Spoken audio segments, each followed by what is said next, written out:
दोस्तों हमारा अगला टॉपिक है लेंथ मेजरिंग इंस्ट्रूमेंट।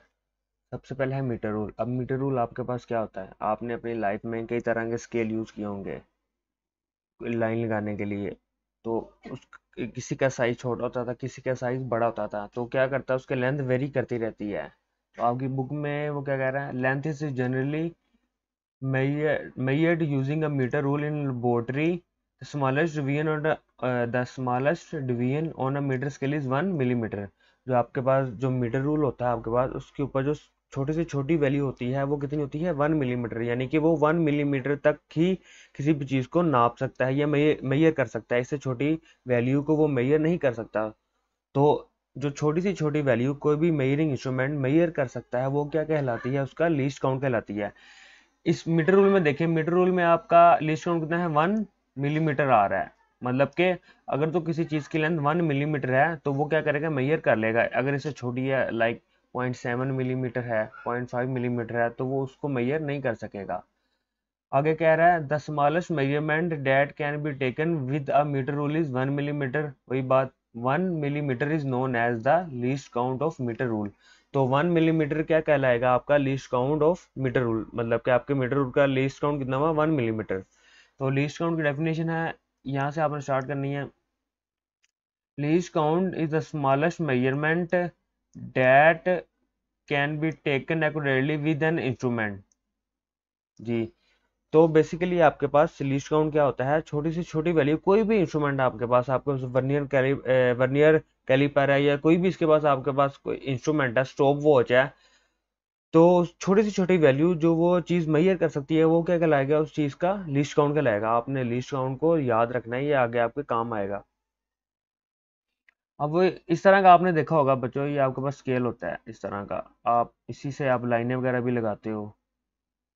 तो ये इसके सारा इंटरफेस होता है। इसी तरह आपकी मार्किंग हुई होती है उसके ऊपर, किसी के पास लकड़ी का होगा, किसी के पास ग्लास का होगा।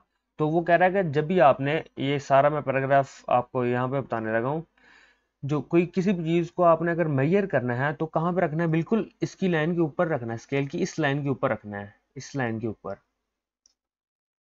यहाँ से आपने स्टार्ट करना है, नहीं बजाय इसके कि आप आगे से स्टार्ट कर रहे हैं, आपने कहाँ से स्टार्ट करना है, इसके जीरो से स्टार्ट करना है। ये ना हो कि आप ऑब्जेक्ट आपने यहाँ पे रखा हो और उसकी लेंथ मेजर कर रहे हो। अगर आप यहाँ पे ऑब्जेक्ट को रखेंगे तो आपकी लेंथ कितनी आ जाएगी, ज़्यादा आ जाएगी। मतलब कि 1 सेंटीमीटर कितना आ जाएगा आपके पास, ज़्यादा आ जाएगा। तो आपने कहाँ से स्टार्ट करना है, बिल्कुल यहाँ से स्टार्ट करना है। और जो रीडिंग आपने देखनी है ना, वो बिल्कुल आपने उसके ऊपर होकर देखनी है। बिल्कुल आपकी आई और स्केल की जो रीडिंग है वर्टिकल होनी चाहिए। बिल्कुल आपका आपकी आंख है ना, बिल्कुल आपने यूं सीधा करके देखना है। ये नहीं कि आप यहाँ से देख रहे हो, बेंड हो गए, झुक के देख रहे हो, तो क्या होगी, रीडिंग रीडिंग कम भी हो सकती है, ज्यादा भी हो सकती है। अगर आप इस साइड पे देखो, अगर वो इस साइड से वो देख रहा है झुक के, तो रीडिंग कितनी आ रही है, 1.5 सेंटीमीटर आ रही है। जब वो दूसरी साइड पे जाता है, राइट साइड पे जाता है, झुककर देखता है, तो इस साइड पे रीडिंग कितनी आ रही है, 2 सेंटीमीटर आ रही है। तो आपने एंगल का ख्याल रखना है जब भी आपने किसी भी चीज़ की मेजरमेंट करनी होती है। उसका एंगल बहुत ज़्यादा इंपॉर्टेंट होता है, एंगल आपका सीधा होना चाहिए। दोस्तों हमारा अगला टॉपिक है वर्नियर कैलिपर्स। अब वर्नियर कैलिपर्स बेसिकली होता है क्या है, ये आपके लिए ये यूज होता है जो छोटी चीज़ों का डायमीटर या लेंथ मालूम करने के लिए, ये साइज मालूम करने के लिए। लाइक तार होगी, कोई छोटा सा पीस की आपका कील का टुकड़ा हो गया, इस तरह का कोई पेच हो गया आपका। इस तरह की जो छोटी छोटी चीज़ें हैं जिनकी लेंथ छोटी होती है, उनको मेजर करने के लिए हम क्या यूज़ करते हैं, वर्नियर कैलिपर्स यूज़ करते हैं। It is an instrument used to measure small length down to 1/10 of millimeter। हाँ, 1/10 of millimeter। अब इस लाइन का मतलब मैं आपको भी आगे जाके समझाऊंगा कि बेसिकली ये क्यों उसने ये लफ्ज यूज किया है। It can be use to measure the thickness. आप किसी भी चीज की मोटाई या चौड़ाई आप नाप सकते हैं कि कितनी ज्यादा। डायमीटर हो गया, डायमीटर बेसिकली आपके पास क्या होता है, ये आपके पास सर्कल है ना, देखो ये सर्कल है। सर्कल खैर यहाँ पे सही नहीं बना, ये इसका सेंटर है। तो ये क्या होगा, ये क्या कहलाता है आपके पास, डायमीटर कहलाता है। किसी भी चीज का डायमीटर मालूम करने के लिए, विड्थ होगा पता है, चौड़ाई या डेप्थ गहराई मालूम करने के लिए ऑफ एन ऑब्जेक्ट, किसी भी ऑब्जेक्ट की। तो the two scale on it are, इसके ऊपर ना दो स्केल होते हैं। एक होता है मेन स्केल, दूसरा क्या होता है आपके पास, vernier scale. A main scale which has marking of 1 millimetre each. अब मेन स्केल में क्या होता है, आपके पास यू मार्किंग हुई होती है। अगर ये 0 है आपके पास और ये क्या 1 है, तो इसके दरमियान जो डिस्टेंस कितना होगा वो कितना होगा मेन स्केल में 1 मिलीमीटर का। उसके बाद हम देखें अब वर्नियर स्केल ऑफ लेंथ, ये आपकी बुक में ना 9 मिलीमीटर है, ये यहाँ पे आना है 0.9 mm आएगा, and it is divided into 10 equal parts. अब जो आपका वर्नियर स्केल होता है उसके 10 हिस्से होते हैं, और एक हिस्सा कितने का होता है 0.9 mm का, और जो लेकिन जो मेन स्केल था उसका एक हिस्सा कितने का था 1 mm का था। अब आपको अभी समझ नहीं आ रहा होगा, मैं आपको डायग्राम दिखाता हूँ उसकी।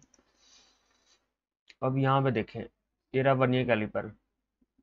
जो मीटर रोल था, हम उसका लीस्ट काउंट कितना था मेरे पास 1 mm था, लेकिन हमें मसला ये आ रहा था कि अगर इससे जो छोटी चीज़ अगर हमारे पास आ जाए 1 mm से छोटी आ जाए, अगर उसका हमने लेंथ मेजर करना हो तो वो तो मीटर रूल से नहीं होगा, तो फिर उसके लिए हमें किसी की जरूरत पड़ी वर्नियर कैलिपर की। अब वर्नियर कैलिपर क्या करता है, आपके पास जो मीटर रूल जो चीज़ें जिनको नहीं नाप सकता, ये दूसरे इंस्ट्रूमेंट यानी कि जो छोटी चीज़ें जो मेजर नहीं करी जा सकती मीटर रूल वगैरह से, तो उसको मेजर कौन करता है, वर्नियर कैलिपर करता है। जैसा कि we want to find the diameter of a wire, अगर हमें किसी तार का डायमीटर फाइंड करना हो, कितनी छोटी तार होती है, तो उसके लिए हम क्या यूज करेंगे, अपना वर्नियर कैलिपर।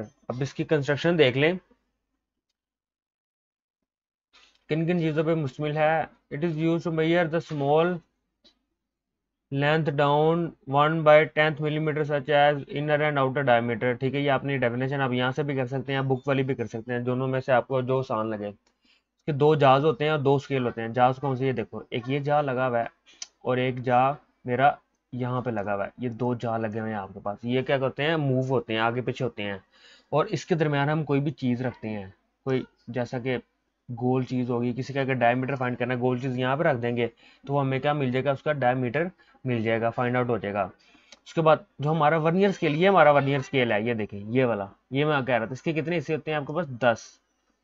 वर्नियर स्केल के कितने हिस्से होते हैं मेरे पास 10, और एक हिस्सा कितने का था मेरे पास 0.9 mm का, कितने का था 0.9 mm का। और ये मेरे पास क्या है जी, मेन स्केल है, मेन बॉडी जिसे हम कहते हैं।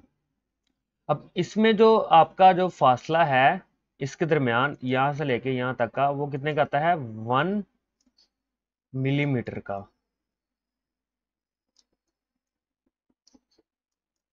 मेन स्केल पे जो मेन बॉडी में है उसके दरमियान फासला कितना है 1 मिलीमीटर का, और यहाँ पे कितना है 0.9 मिलीमीटर का। तो ये आपके पास वर्नियर स्केल था, ये ऊपर वाला ये का आपके पास है मेन स्केल है। अभी हम इसकी रीडिंग लेंगे, एक दो रीडिंग्स भी आपको मैं लेके दिखाऊंगा। अभी फिलहाल आप इसको देखें, इसके पहले कंस्ट्रक्शन समझें।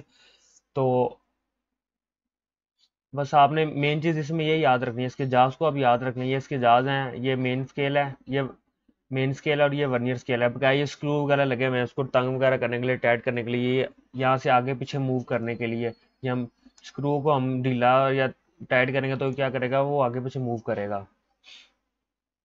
यहाँ पे देखो, जो मैंने आपको बताया कि जो आपके पास वर्नियर स्केल थी, वर्नियर स्केल के ऊपर रीडिंग कितनी आ रही है 0.9 mm, और जो मेन स्केल है देखो, मेन स्केल के ऊपर रीडिंग कितनी आ रही है मेरी 1 mm आ रही है। ये आपने याद रखना, आपको शॉर्ट एमसीक्यूज में आपको आ सकता है कि मेन स्केल के ऊपर जो स्मॉलेस्ट रीडिंग कितनी होती है 1 मिलीमीटर की होती है।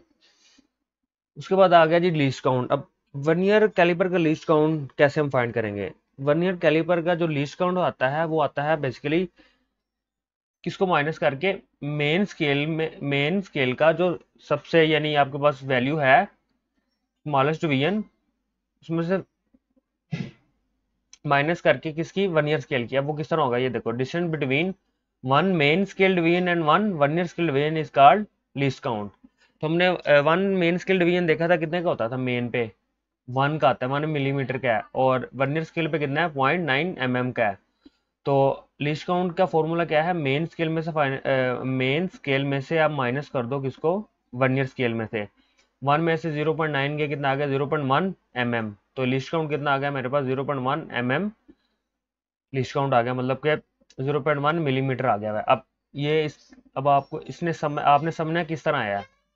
अब देखो, आपके पास एक चीज है, इसकी लेंथ है 1 मीटर,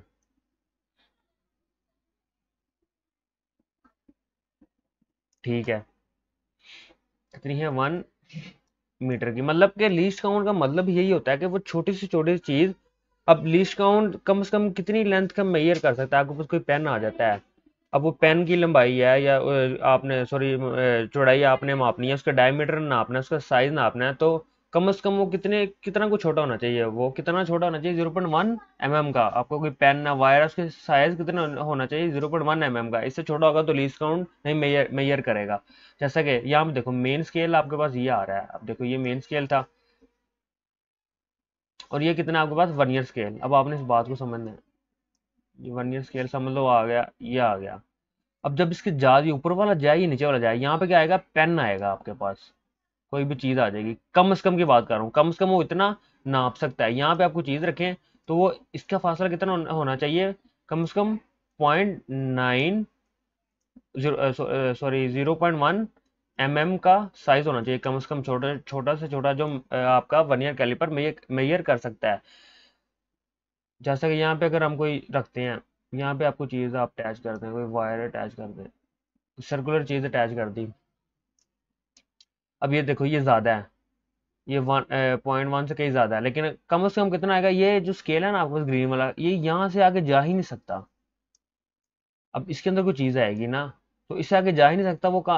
तो वो कहाँ तक जा सकता है, यहाँ तक, और इसके दरमियान फासला कितना आएगा, सिर्फ एक का 0.1 mm का। मतलब कोई इस मेन स्केल और वर्नियर स्केल के दरमियान आपके पास कोई एक चीज आ सकती है उसका, लेकिन जो साइज है क्या होना चाहिए, 0.1 mm होना चाहिए, 1 mm। तो बच्चों हमने शुरू में एक लफ्ज इस्तेमाल किया था जब हमने डेफिनेशन पढ़ी थी लीस्ट काउंट की, उसमें एक वर्ड आया था 1/10 mm का। अब वो किस तरह आया है, अब लीस्ट काउंट का आप कह सकते हैं दूसरा फॉर्मूला क्या है लीस्ट काउंट फाइंड करने का, कि smallest reading on main scale के ऊपर स्मॉलेस्ट रीडिंग कितनी थी, आपको मैंने बताया था 1 mm की।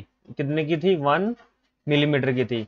और number of division on vernier scale, ये आपका मेन स्केल आता, ऊपर नीचे क्या आ रहा था आपका, ऊपर आपका मेन स्केल था, नीचे क्या था आपका वर्नियर स्केल। तो वर्नियर स्केल की टोटल कितनी थी डिवीजन, आपके पास 10 थी।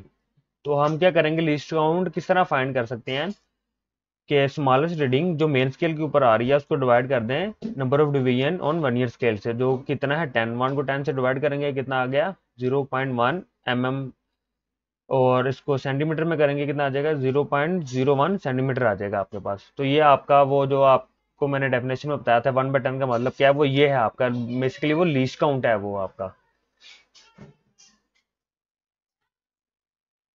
आगे चलते हैं कि जब हम लीस्ट काउंट से मेजरमेंट करेंगे ना, हमें कुछ तरह के ना एरर आएंगे। अभी मैंने आपको वो सिखाया नहीं मेजरमेंट किस तरह करनी है, लेकिन उससे पहले मैं आपको ना बता देता हूँ, जीरो एरर का आपको पता होना चाहिए। अब ऊपर देखो आपके पास क्या है, ये आपका मेन स्केल है ये वाला, और ये कौन सा आपके पास है, वर्नियर स्केल। अगर इन दोनों की जो देखो जीरो जीरो के ऊपर आ रहा है ना, जीरो वाला पार्ट जीरो के ऊपर आ रहा है, तो मतलब कोई एरर नहीं है। जीरो एरर कितना है, कोई नहीं है। If zero line of vernier scale coincides with the line of main scale then zero error will be zero। इसमें कोई भी जीरो एरर नहीं है। इसकी आप डेफिनेशन भी कर सकते हैं जीरो एरर की। जीरो एरर आपके पास बेसिकली क्या होता है कि वर्नियर स्केल का जो आपके पास जीरो है वो मेन स्केल की जीरो के बिल्कुल बराबर आ जाए। तो उसके बाद दो आपके पास कंडीशन हो सकती हैं, या तो ये वाला जीरो आगे इधर को चला जाए, या ये वाला जीरो कहाँ जा सकता है, इधर को जा सकता है। अब क्योंकि ये वाला स्केल तो आपके पास फिक्स है, ऊपर वाला क्या है, फिक्स है, ये क्या हो रहा है, इधर उधर मूव कर रहा है। अब दो कंडीशन हो सकती हैं, बेसिकली है तो तीन, जीरो वाले हमने पढ़ी, तो जीरो के ऊपर आ जाए तो वो तो आपकी कंडीशन आपकी तकरीबन कोई एरर नहीं है, ठीक है। या तो ये हो सकता है कि इधर को आ जाए या उधर को आ जाए बिफोर मेजरमेंट। किसी चीज को आप मेजर करने से पहले की बात कर रहा हूँ मैं, अभी किसी चीज का आपने मेजरमेंट नहीं की। जब भी आप कुछ मेजरमेंट करते हो, आपके पास कोई अगर डिजिटल स्केल वेट करने वाला होता है, उसकी वो नीचे नंबरिंग होती है, उससे आप उसको पहले जीरो पे सेट करते हो। जब वो जीरो पे सेट होता है तो हम वेट करते हैं। इसी तरह वर्नियर कैलिपर भी क्या होना चाहिए, जीरो का जीरो के ऊपर आना चाहिए, मतलब कि वो जीरो एरर उसका जीरो होना चाहिए, तभी सही मेजरमेंट आपकी आएगी। तो इस केस में हम देखते हैं दो तरह के हो सकते हैं, एक तो राइट साइड पे आपका जीरो जा सकता है या तो लेफ्ट साइड पे। तो अब हम देखते हैं पॉजिटिव जीरो एरर।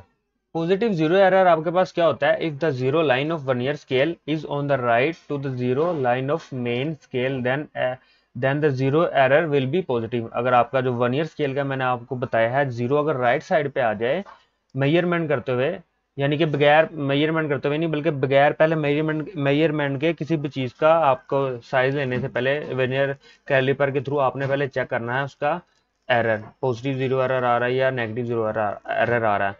अगर तो एरर आ रहा है तो हम क्या करेंगे, उसको ऐड करेंगे या नेगेटिव करेंगे, जो हमारा एक्चुअल लेंथ आएगी। अब वो किस तरह करना वो आपको मैं एग्जाम्पल में बता दूंगा, लेकिन अभी हम समझते हैं कि होता क्या है पॉजिटिव जीरो एरर और नेगेटिव जीरो एरर। अब इसकी डेफिनेशन भी आपको आ जाती है, ये आपने लिख देनी है।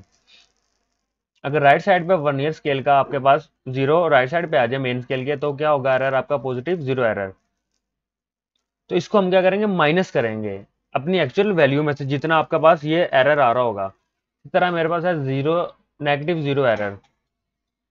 If zero line of vernier scale is on the left to the zero line of the main scale, then zero error will be positive। आपके पास जीरो एरर सॉरी नेगेटिव यहाँ पे आएगा, यहाँ पे क्या आएगा आपका नेगेटिव आएगा।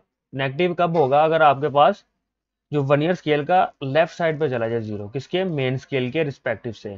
तो आपका एरर क्या कहलाएगा, नेगेटिव जीरो एरर। तो जितने एरर आ रहा होगा उतनी ही वैल्यू हम क्या करेंगे, जो हमारी एक्चुअल लेंथ है उसके अंदर ऐड कर देंगे।